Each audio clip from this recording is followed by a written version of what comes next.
That case gets national headlines. It made us think about all the missing persons cases here in Arizona. The reality, some sadly end with unidentified remains. But as ABC 15's Angie Cayley explains how new DNA technology may bring closure to those cases.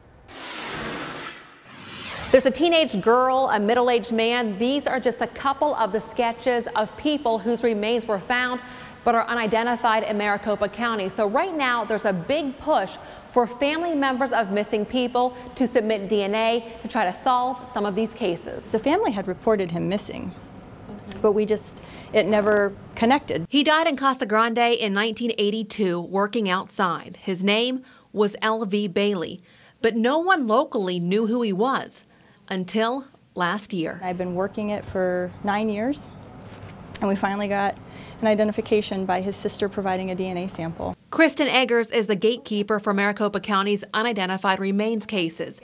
These are the files, around 220 of them, dating back more than 50 years. A lot of these cases, they are missing persons. They are families that are wanting to know what happened to their loved one. With major advances in DNA and genetic testing in just the past 2 years, Eggers says it's crucial that anyone with a missing loved one submit or even resubmit a DNA sample to see if there's a match. There wasn't DNA that were samples that were taken back in the 80s, early 80s and 70s, so that information just wasn't collected at that time. Sergeant Vince Lewis from the Phoenix Police Department says he believes some cases remain unsolved because people are afraid to come forward because of their immigration status. He says their only concern is solving the case. Next to the family, nobody else wants to find your missing loved one more than the detectives who are working that case. In Phoenix, Angie Cayley, ABC 15, Arizona. Now, what a tedious yet rewarding job right there. Every year, several agencies band together to hold Missing in Arizona Day.